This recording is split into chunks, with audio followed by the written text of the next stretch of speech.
All right, welcome to another episode of Generally Assembled, your favorite House Republican podcast. Joined by Representative Jesse Topper, chairman of our House Education Committee, and in this beautiful, new, different setting that we have here. Yeah, some new digs. Today Not is permanent. No, and it's not a session day, so we are dressed a little more casually. But still, even though we're not in session this week, a lot of work being done behind the scenes, trying to get ready for this budget that we know we really should get done here by the end of the month. Yeah. But hey, great to be with you, Jason. We got a lot to talk about. Great to be here too. You know, it is a little chilly out, so I decided to wear this jacket over here. And what is the heat? You know, all right, I do this whole idea of a heat wave. Yeah. Now look, it's hot. It's hot outside. It's 90 degrees. But I remember growing up, like when you got to the summer, late June, July, and August, 90 degrees. Like, yes, it's hot. I don't understand why every nightly news segment has to begin with heat wave. And they've got, I saw last night on, I think it was NBC or maybe it was CBS, had the mayor of New York is giving an update with their emergency services coordinator as though we're dealing with a hurricane or something. Like, it's summer, it's hot. I saw a tweet from the governor's office that it's the most prolific heat wave in 30 years. And I was like, I don't know. It's been pretty hot. It's not. Like, there's no, we've had 90, it's summer. It's going to be 90s. Well, technically, it's still spring. Oh, are you one of those guys? Well, I am right now. Because June 21st hasn't. Look, it's meteorological. It's June summer. 21st, right? Yeah, 20th, 21st. Yeah, somewhere around there. See, my summer begins Memorial Day and ends Labor Day. That's it. Yeah. All right. I think that's a fair assessment of summer. It's when I always think of summer is when it's warm enough to start golfing.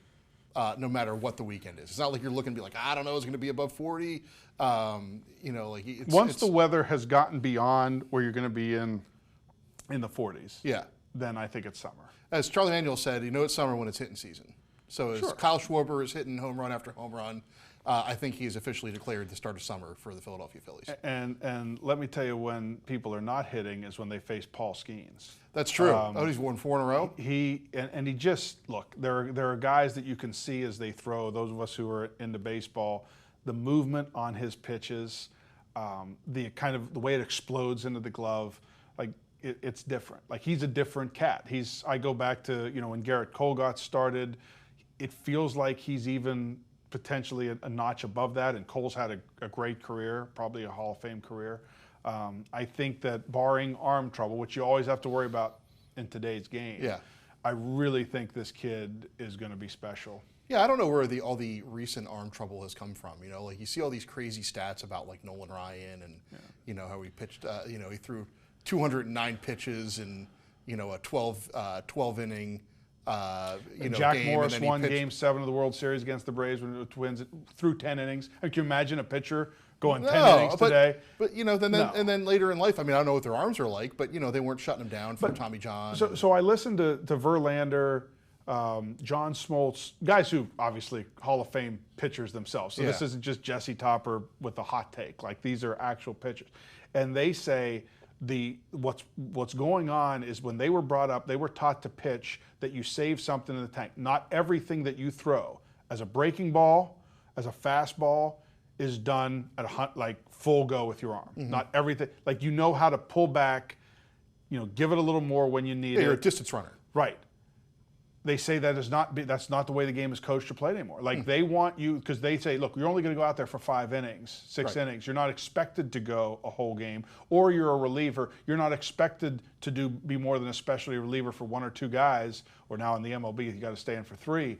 But so the game changed, and they said all out every pitch, and they believe. Again, this isn't me. These are pitchers, like professional pitchers, who are saying they believe that is the reason why there's so many more arm problems, because these kids now up through high school and college, and when they get into the minors, are asked to throw every pitch at 100%. And they said it's not sustainable. It's not sustainable for the arm or the human body. So I hope that there are some reasonable folks that see that and say, this is probably not the way to do it if you want a longevity in your career. I mean, do you also think that part of it is that these players they start as pitchers in their young career and then they remain pitchers, rather than, it seems to me as though there's a lot of times where you would have, people turned into pitchers later in Yeah, and college has more POs, pitchers only. Whereas, again, it used to be that your shortstop could be your pitcher, could be your best hitter. But now there is more specialty, especially in college. I don't see that as much in high school. I work a lot of high school baseball. You still see your pitchers are probably playing other positions. I think that transitions in college more now.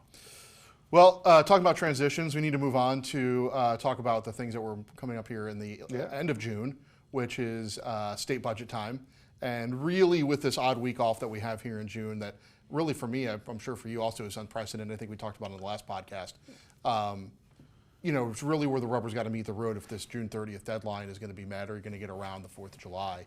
But I think what's always very interesting is when, the kitchen gets hot and things really start to move, especially in the Pennsylvania House of Representatives. You have a mixture of people from all across the state from very different perspectives that represent completely different communities. Even if they might be, rural next door neighbors, they have different needs, different local governments, different infrastructure. One district might have a hospital, one district might not. One district has, sports facilities in it. The other one does not. It's very different from region to region. So you represent the 78th district, Fulton and Bedford counties, which is a beautiful, beautiful part of the Commonwealth. Why don't you just talk about what it's like to represent that area, and then how you're able to use what you see and do and hear at home to work with other lawmakers here in the building. So I've said for a long time, trying to explain to folks who are interested in government or who just maybe have a past, like, well, why can't you do this? Why can't you get done? And the biggest one is always the budget in terms of cutting spending. We hear that a lot. Why can't you guys just cut spending? And it's usually not about the amount. Like, if you went to 203 House members and you said, can we cut $250 million out of the budget? Can we cut $1 billion out of the budget? Can we cut $2 billion out of the budget? They all would say yes. Here's where the rubber meets the road. Which $2 billion? Which billion? Which $250 million are you going to cut? Because if it's like, well, I want to cut everything that doesn't apply to my district, but I want to keep all the funding that does. So we have funding that's designed for rural hospitals, like you mentioned. Well, clearly, that means something for Fulton County Medical Center, right? That means something for UPMC Bedford, right? So we have those kind of outpost areas for hospitals that require that kind of funding to be stable to provide access to healthcare in a region. But if I say, well, we don't need mass transit because I've got no public transportation in Bedford or Fulton County, well, that's not going to fly in areas that do have public transportation but don't have rural hospitals. Right. So when you're coming to the budget table, what makes Pennsylvania so unique is we are such an eclectic state, not just from an ideological standpoint, but from a geographical standpoint, where a lot of our regions have different needs. So the best way to get anything done is you either cut everything equally, increase everything equally, but you have to kind of do it all together. Transportation's a perfect example. So in this budget, the governor proposed massive increases for mass transit. Right. But in areas like mine, we have a lot of roads and bridges that continue to need repaired. So you could say, well, I'm not going to support funding mass transit, but I want you to have a plan that supports our roads and bridges, gets construction moving in our area so that we can have, because look, a lot of our industry in a place like the 78th district is manufacturing and distribution. We have the ability to get to a bunch of places here in the Keystone State, across the border in Maryland, across the border in Ohio, New York, based on our road system and the connections we have. Close to 30, you're close to the Turnpike. From 30 you get to 81, 70, which you can get through, 99. So you have all those options. You need to have good roads and bridges. But it's not going to be like I can simply say, all right, well, let's take that money that you wanted to have in mass transit and let's put it into roads and bridges in my district. What does it have to be? It has to be, all right, well, if we're going to put some money into mass transit, we need to put some money into roads and bridges, or we're going to put money into neither, but it's not going to just be one or the other. And so as a representative from a rural area, when I go into a budget, I have to think, okay, there's going to be parts of this budget, there's going to be funding going to places that don't affect my constituents. So I can either get funding in that does help them, or I can say, hey guys, we have to pull back on all of it because at the end of the day, the tax burden is going to be too high. And those are the decisions you have to make. But because we all come, I look at these issues far different than, say, a suburban legislator, Sure, or an urban legislator. Those are really how it, that's really how it breaks down. And in Pennsylvania, we have all three, and we have a lot of all three. It's not. I say all the time, I'm not a member of the Alabama General Assembly. So from an ideological perspective, I have to work for ways to promote conservative ideology in a different way than they would have to in Alabama or Mississippi, or in a different way that you would have to in New York or California, because it's, it is a different state. Well, I mean, I've also found too that, interestingly enough, that there's a greater divide. There's a greater similarity between urban and rural legislators.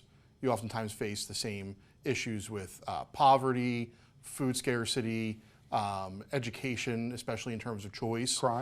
Crime. Yep. All of that stuff is very similar. Whereas there's a larger divide sometimes with suburban legislators whose communities are thriving. They're bedroom communities, where the shopping centers are. They have access to a lot of good schools. Consumer convenience, small businesses is where people want to live and work, as opposed to, there's a greater divide among urban, rural versus suburban. Opportunities, right? There's more opportunities in some of those Sure. areas. But we discussed this the other day when we talked about education, which is where you see your thriving school districts, usually where you see communities that are thriving economically. So yes, we can identify that maybe in poor rural Appalachian areas, including some of the ones that I represent, there are problems that are similar to urban centers that, but you go back to economics, right? From an economics perspective, those places have been depressed for whatever reason, one reason or another, and sometimes they're different reasons.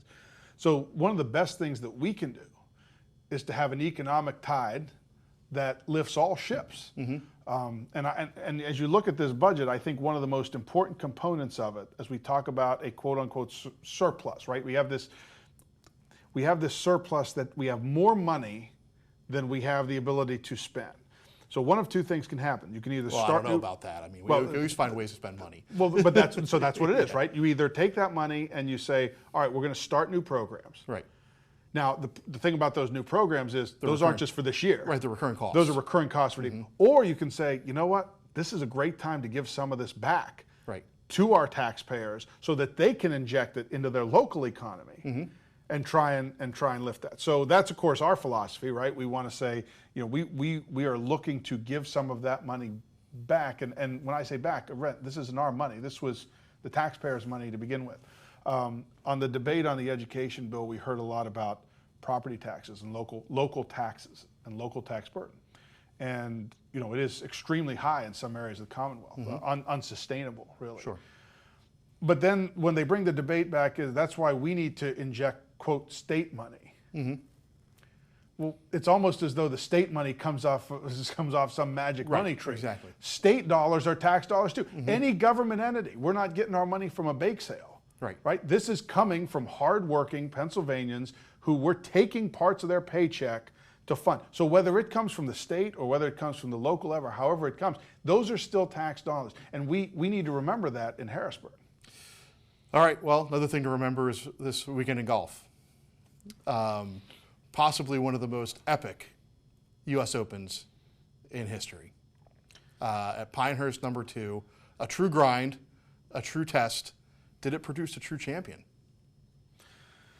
Yeah, I mean, look, I'm not. Of all the championships, I'll readily admit I'm a guy that when I watch the U.S. Open, I don't love to see carnage. Some golf fans like it. Yeah. Now I don't think we've talked about this. Right. Bring them out to a course. It's all about the drama. There was plenty of drama this weekend. I love the drama at the PGA Championship, and I love the drama at Pinehurst.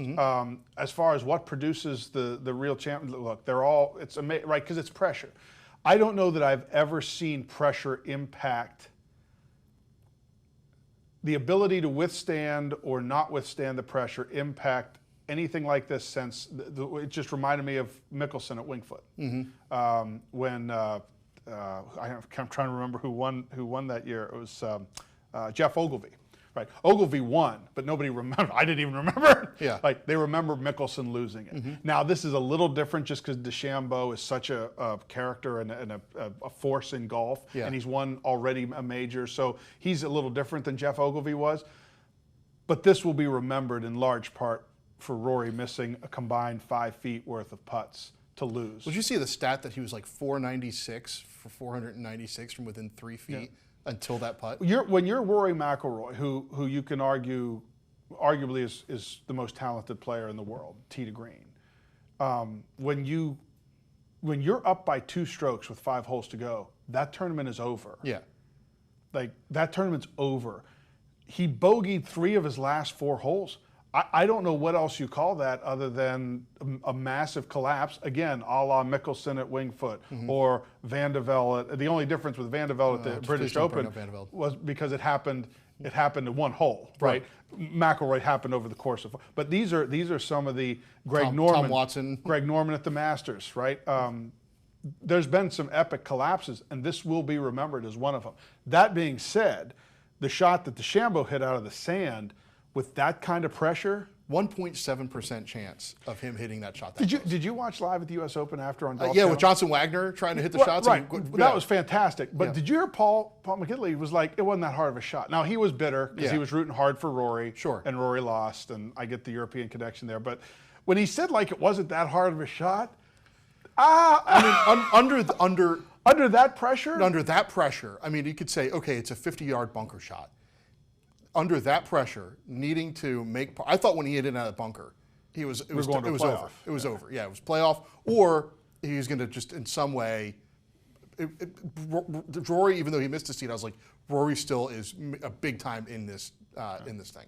DeChambeau handled the pressure because he did not have his A game. I've seen him drive the ball way better than he drove it on Sunday at Pinehurst. He did not have his A game. McIlroy was on his heels, which is not like having some nobody on your heels, right? McIlroy surpassed him. DeChambeau held it together. I actually thought when he hit the 3-wood on 13 and drove the green with his 3-wood, just the way he hit that shot, I thought he's not going away. But I still felt like Rory, I mean, he's up by 2 with 5 to go. Yeah. Really disappointed for him. You know how I feel about LIV Golf. I am not a LIV Golf fan, therefore I have not rooted for LIV players to win because I don't know, subconsciously it feels like it adds credibility to something that I don't want to have credibility. That's just a me thing. Like, sure. But Bryson DeChambeau is good for golf. Yeah, and he's created his own golf image that is different than anybody else. And, golf, what a lot of people don't know is golf really lives on YouTube. All of the golf creators and content producers, you can go on YouTube and you will find an endless supply of golf content from Good to the Bryan brothers, which I really like, to Bryson DeChambeau. And Bryson does some very interesting things. He's got a 2-man scramble contest where they're trying to break 50.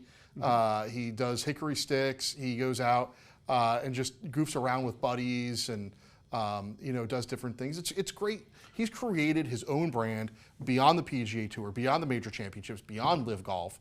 Bryson has, some golfers have their own logo. Xander Schauffele debuted his. Tiger Woods now has his new logo out. Will Zalatoris has one. Bryson DeChambeau has his own logo, but more so than any other golfer, maybe than Tiger Woods, he has his own brand.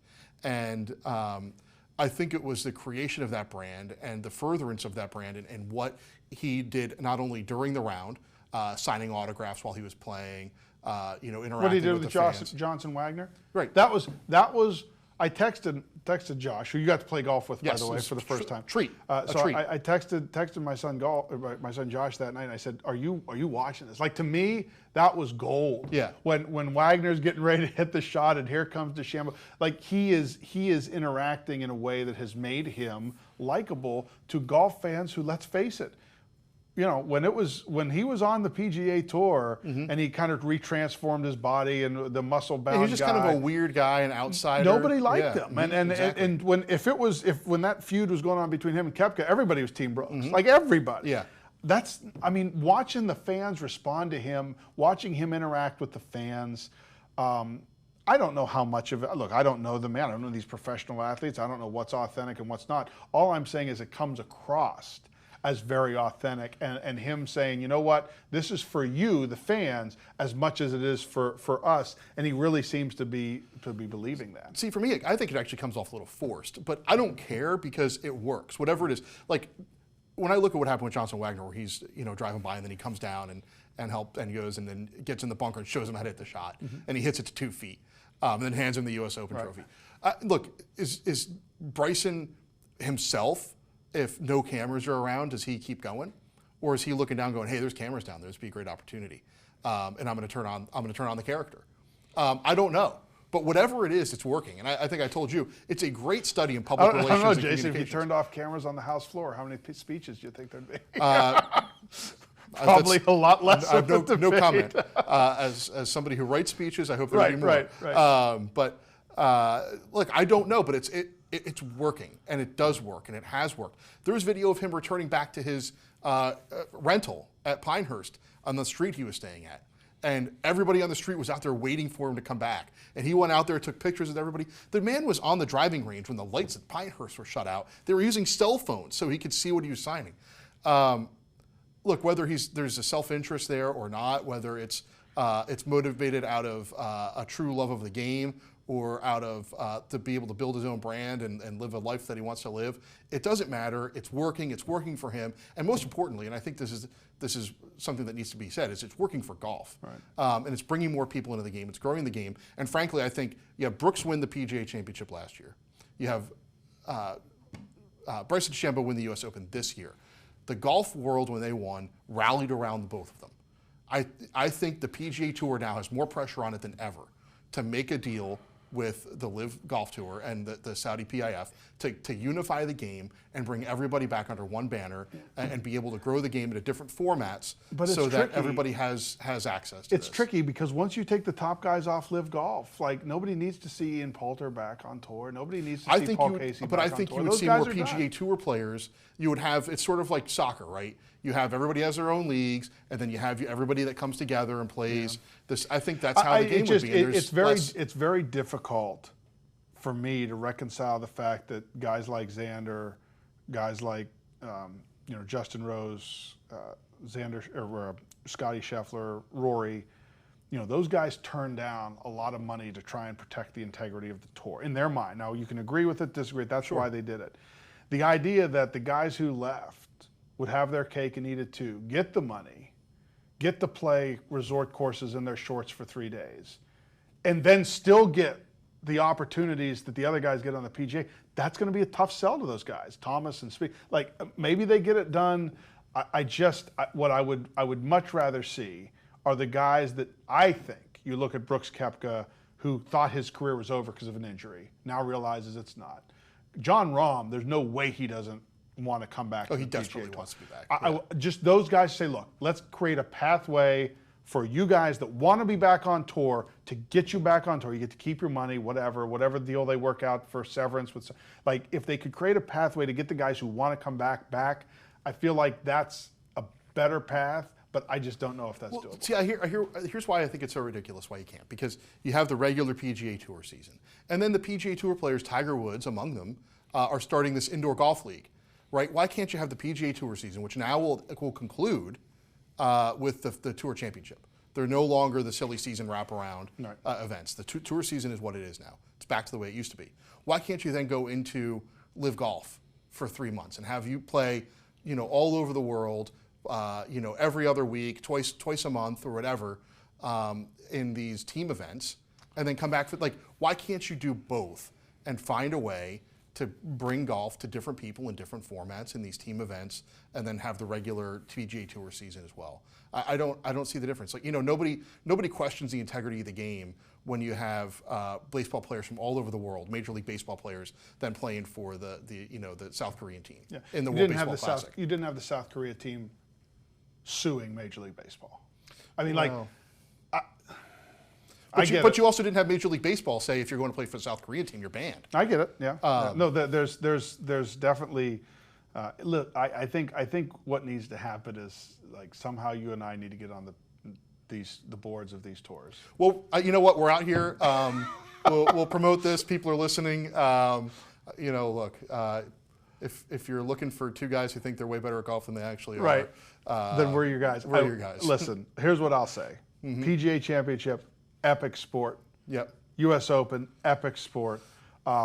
They've been, and Augusta, while Scheffler wasn't really in doubt, just the display of what he was doing after the Players and all those wins in a row. Yep. This has been the best major season in golf in a long time. Still one to go, my favorite one. And we've got the Open Championship coming. So we're going to make our previews. And I will say this, speaking of Josh, he wanted to listen to our podcast after playing. It's funny because when Dad was doing the podcast, he didn't care. All of a sudden he met you, and now he wanted to listen to them. So we did. We listened to them.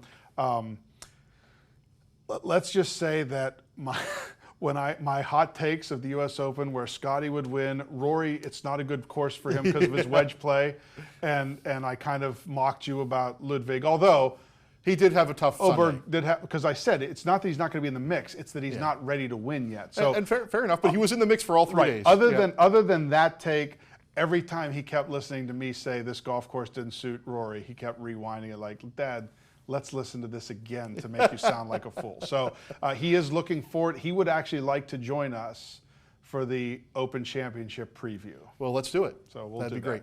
All right. And by the Open Championship preview, we're hoping to have a budget to talk about as well. Very good. All right. Well, that's generally assembled for this week. Representative Topper, thank you as always. And you can find us where all your favorite House Republican podcasts are found, www.pahousegop.com/mypodcasts. Also available on Apple, Spotify, and you're watching us on YouTube. That's right. Very good. Thank you so much. And we're out. Beep, boop, beep.